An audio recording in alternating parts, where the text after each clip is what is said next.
بسم اللہ الرحمن الرحیم۔ السلام علیکم خواتین و حضرات، میں ہوں آپ کا جنید سلیم اور آپ دیکھ رہے ہیں انصاف ڈیجیٹل۔ ناظرین، آج ہم بات کریں گے سہیل آفریدی کے کرک میں خطاب کے بعد محاذ آرائی کا لیول کیا ہو چکا ہے، آگے کیا ہونے جا رہا ہے، حکومت کے پاس آپشنز کیا ہیں، پی ٹی آئی کے پاس آپشنز کیا ہیں۔ ایس پی عدیل اکبر کی پراسرار موت کے کچھ پہلوؤں پر آج بھی بات کریں گے، مگر پہلے ذکر ہو جائے سہیل آفریدی کے کرک جلسے میں خطاب نے ہر طرف ایک آگ لگا رکھی ہے۔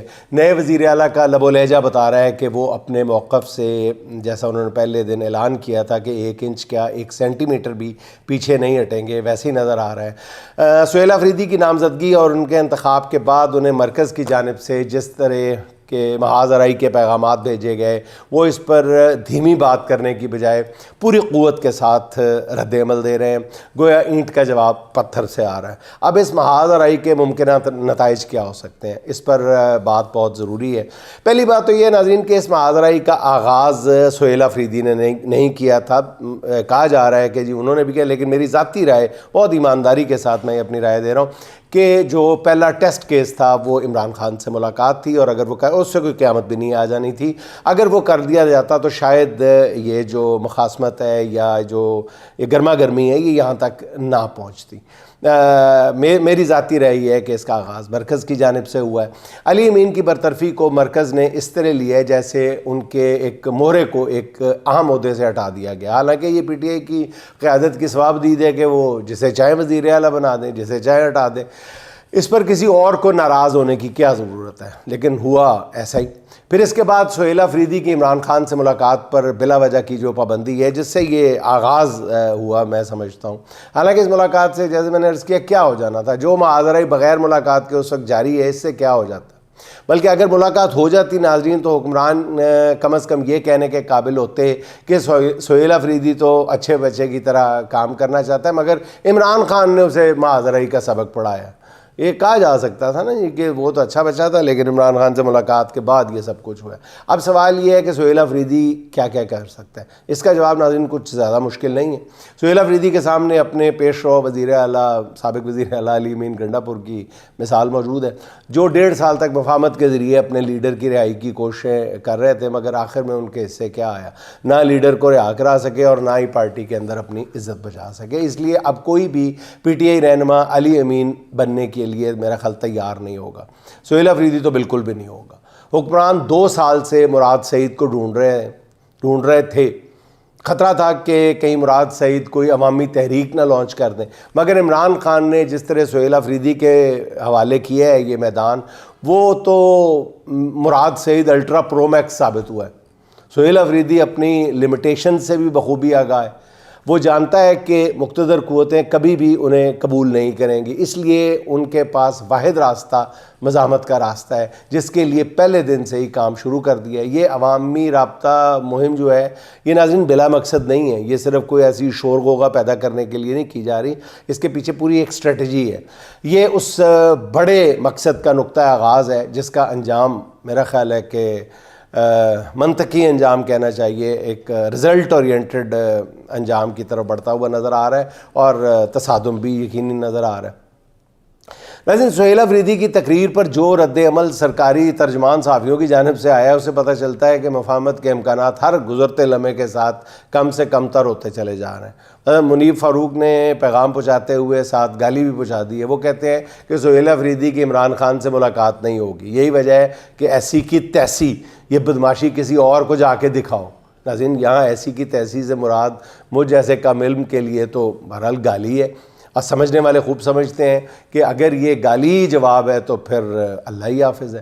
شاید میری یہ بات کسی کو بری لگے، مگر حقیقت یہی ہے کہ اس طرح کا جواب تو سہیل آفریدی اور ان کی ٹیم کو سوٹ کرتا ہے۔ دیکھا جائے تو وہ یہی تو ثابت کرنا چاہتے ہیں کہ اس نے تو کسی کو کچھ نہیں کہا تھا، اس نے تو اپنا آفس بھی نہیں سنبھالا تھا کہ اس پر الزامات کی بچھاڑ کر دی گئی۔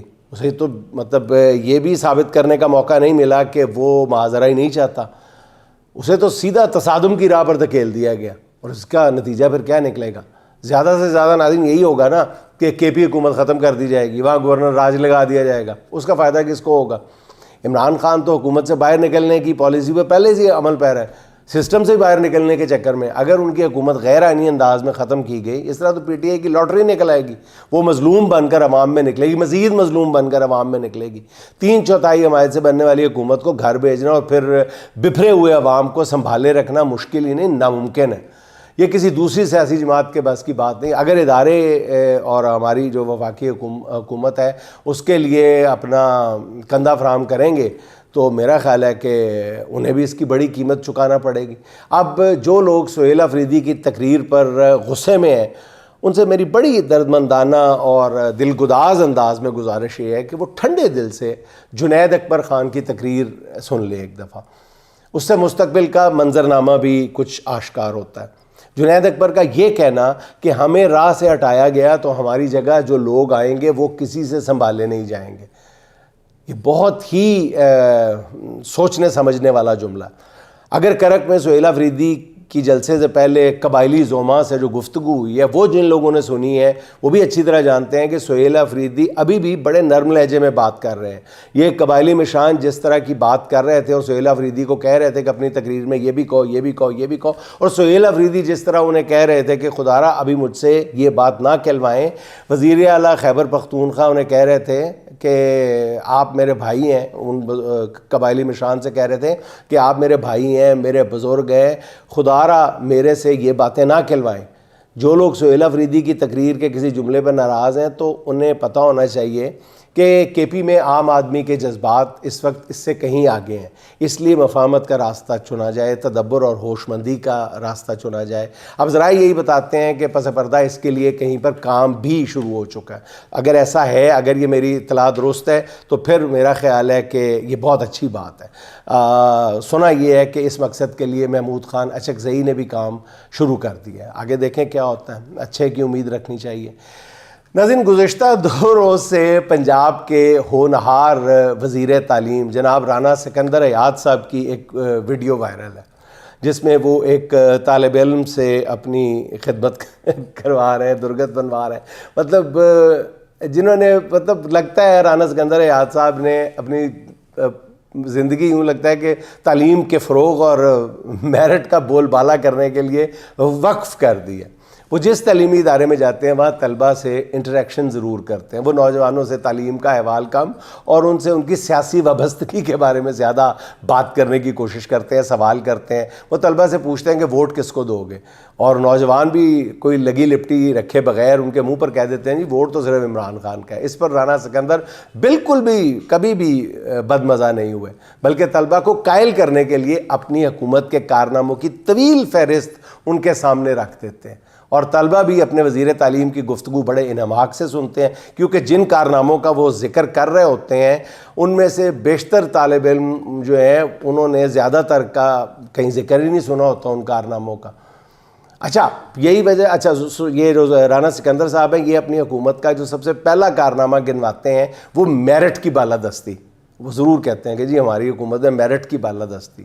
تو اگر وہ کسی نوجوان کا ٹیلنٹ اور یہ اپنا ان کا دیکھیں نا، خود بھی وہ میرٹ کا بہت خیال رکھتے ہیں، وہ اگر کسی نوجوان کا ٹیلنٹ اور اس کی صلاحیتیں دیکھ لیں تو وہ سیدھا وہ کسی ادارے کا کسی کا کچھ بھی نہیں وہ دیکھتے، کوئی پروسیجر میں نہیں جاتے، کسی لمبی چوڑی تقریروں میں نہیں جاتے، کوئی ریڈ ٹیپزم کا شکار نہیں ہوتے، سیدھا ادارے کو وہ جناب کسی بھی کوئی بھی نوجوان ان کے پاس آ جائے بس وہ ٹیلنٹ دیکھ لیں تو وہ سیدھا اس کو کسی نہ کسی ادارے کا سی ای او ہی تعینات کرا دیتے ہیں۔ اس معاملے میں پھر نہ کسی وجہ سے میں نے عرض کیا، نہ کسی امتحان کی، نہ کسی انٹرویو کی، کوئی کسی چیز کی وہ ضرورت محسوس نہیں کرتے، اور فون پر ہی حکم سنا دیتے ہیں جی فلاں نوجوان کو بھجوا رہا ہوں، اسے سی ای او لگا دیں۔ ایسے کئی کلپس پڑے ہوئے ہیں، فلاں کو نوکری دے دیں، جلدی سے دے دیں۔ کیونکہ بہرحال دیکھیں نا، ماننا چاہیے کہ رانا سکندر حیات ایک جوہری کی طرح ہے، وہ ہیرے کی خود پرکھ کرنا جانتے ہیں۔ کیا ضرورت پڑی ہے پورے بورڈ لمبے چوڑے بٹھا کر اشتہار دیں اور پھر کینڈیڈیٹس کے انٹرویو کریں؟ بس رانا صاحب نے دیکھ لیا، کافی ہے۔ رانا صاحب کی آنکھ ایک جوہری کی آنکھ ہے، اس لیے وہ کسی ٹیسٹ اور انٹرویو میں وقت ضائع کرنے کے قائل ہی نہیں ہیں۔ اور یہ حسین اتفاق بھی دیکھیں، اتفاق ہی میں کہوں گا نا کہ جن نوجوانوں کو وہ اعلیٰ عہدے تفویض کرتے ہیں وہ عام طور پر ان کے ووٹرز ہوتے ہیں یا ان کا تعلق ان کے اپنے حلقے کے کسی با اثر سیاسی خاندان سے ہوتا ہے. لیکن اس کا یہ مطلب نہیں ہے کہ وہ ٹیلنٹڈ نہیں ہوتے. نہ یہ تو ان کی وسعت ظرفی ہے نا, بلکہ وہ ٹی وی کریکٹر کے ڈرامے کے کریکٹر کا یاد ہے, یہ تو آپ کی میانہ روی ہے نا.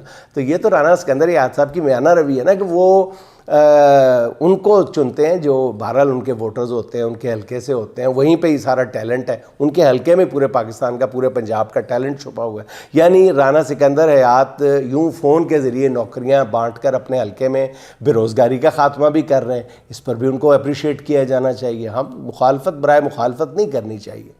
تو میں نے مطلب سوشل میڈیا پر اس طرح ایک نوجوان, ہونہار نوجوان کو نوکری ملتے ہوئے دیکھا, تو چلو میں نے کہا کہ جی رانا صاحب کی کچھ ستائش جو ہے وہ حق پہ فرض ہے, کرنی چاہیے. اچھا ناظرین, اسلام آباد پولیس کے ایس پی عدیل اکبر کی موت تاحال مہمہ بنی ہوئی ہے. اب تک مختلف پہلوؤں سے جائزہ لیا جا رہا ہے کہ ان کی موت کی وجوہات کیا ہیں.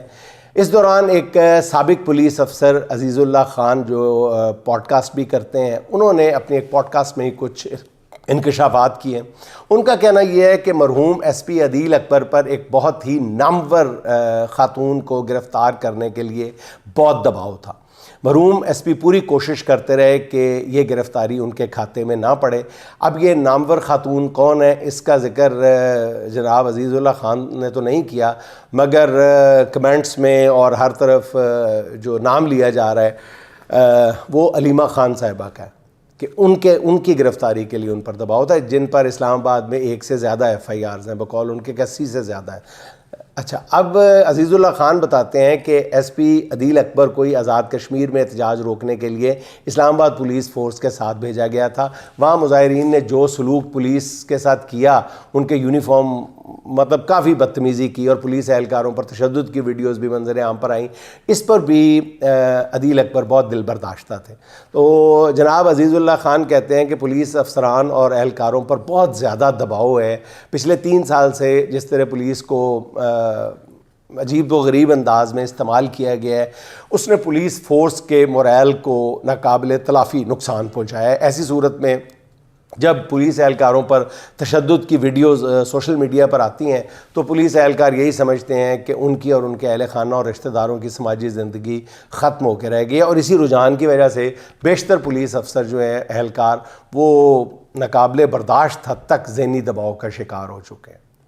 اچھا ناظرین, وزیر اعلیٰ شہباز شریف نے کابینہ کے اجلاس سے خطاب کرتے ہوئے کہا ہے کہ میرے منہ میں خاک, تاریخ میں ہمارا نام لینے والا کوئی نہیں ہوگا. یہ بہت ہی عجیب بات کی ہے جناب وزیر اعظم نے. ابھی تو ہمیں بتایا جا رہا تھا کہ جی حکومت نے سفارتی محاذ پر, معاشی محاذ پر جو کامیابیاں حاصل کی ہیں, قوم 70 سال سے ایسی کامیابیوں کا صرف خواب دیکھ رہی تھی. اب اچانک بتایا جا رہا ہے کہ جی سفارتی کامیابی کے بعد حکومت جو ہے وہ بس معاشی ترقی کے لیے اڑان بھرنے ہی والی تھی, کہ یہ بیچ میں انہوں نے بیان دے دیا. ان عظیم کامیابیوں کے دوران وزیر اعظم کا یہ کہہ دینا اچانک سے کہ جی تاریخ میں ہمارا نام لینے والا کوئی نہیں ہوگا, اس کا مقصد کیا ہے؟ میں کافی دیر اس بارے میں سوچتا رہا کہ ایسا کیوں کہا گیا. اسی دوران میرے سامنے بی بی سی کی ایک رپورٹ آ گئی جس میں عمران خان حکومت کا موجودہ حکومت سے موازنہ کیا جا رہا ہے, اور رپورٹ کے مطابق تحریک انصاف کی حکومت کے خاتمے کے 2 مہینے بعد, تحریک انصاف کی حکومت کے خاتمے کے پورے 2 مہینے بعد جب اس دور کے وزیر خزانہ مفتاح اسماعیل نے اکنامک سروے پیش کیا تھا, تو اس میں پاکستان کی معاشی شرح نمو جو تھی وہ 6% دکھائی گئی تھی. تاہم اگلے مالی سال جب شہباز شریف ملک کے وزیر اعظم تھے اس میں یہ شرح 0.3% تھی, 0.3%. اور پھر 2024 میں 2.5%, یعنی خان کے دور میں 6%. اس کے بعد 2024 میں پہلے ایک سال میں 0.3, پھر 2024 میں 2.5, 2.5, جبکہ 2025 میں یہی جو فگر ہے معاشی گروتھ کا یہ تقریباً 3% رہا. اب مالی سال 2022 کے اختتام تک پاکستان کی جو ایکسپورٹس ہیں تقریباً 32 ارب ڈالر تھی, جو جون 2025 میں وہیں کھڑی ہیں, یعنی ان میں رتی برابر بھی اضافہ نہیں ہوا. یہ رپورٹ ہے. اب مجھے لگتا ہے کہ یہ رپورٹ ہمارے وزیر اعظم کی نظر سے مجھ سے پہلے گزری ہے، جس کے بعد وہ ایسی مایوسی کی باتیں کرنے لگے ہیں۔ پھر بھی وزیر اعظم کافی محتاط تھے۔ اگر وزیر اعظم شہباز شریف صاحب اس پر غور کریں کہ تاریخ نون لیگ کا ذکر کیسے کرے گی، تو شاید ان کے پاس ادا کرنے کے لیے الفاظ بھی نہ ہوں۔ ناظرین، بہرحال آخر میں نعیم زرار صاحب کی ارشد شریف شہید کے بارے میں ایک دو چار اشعار سن لیں۔ ہر ایک شخص کی چشم نہاں میں بولتا ہے، ہر ایک شخص کی چشم نہاں میں بولتا ہے، وہ اپنے چھوڑے ہوئے ہر نشاں میں بولتا ہے۔ ستارہ بن کے چمکتا ہے آسمانوں میں، ستارہ بن کے چمکتا ہے آسمانوں میں، سو وہ وہاں سے بھی روشن زباں میں بولتا ہے۔ ابل رہا ہے لہو اس کا نوجوانوں میں، ابل رہا ہے لہو اس کا نوجوانوں میں، وہ کھولتے ہوئے آتش فشاں میں بولتا ہے۔ شہید ہو گیا لیکن ہٹا نہیں سچ سے، شہید ہو گیا لیکن ہٹا نہیں سچ سے، وہ ترک ظلم کی ہر ایک اذاں میں بولتا ہے، ترک ظلم کی ہر ایک اذاں میں بولتا ہے۔ مجھے یقین ہے کہ ارشد شریف زندہ ہے، وہ میرے دل میں کبھی میری جاں میں بولتا ہے۔ مجھے یقین ہے کہ ارشد شریف زندہ ہے، وہ میرے دل میں کبھی میری جاں میں بولتا ہے۔ ناظرین، خوش رہیں، خوش رکھیں۔ آپ سے ملاقات ہوگی انشاءاللہ اگلے ولاگ میں۔ اللہ حافظ۔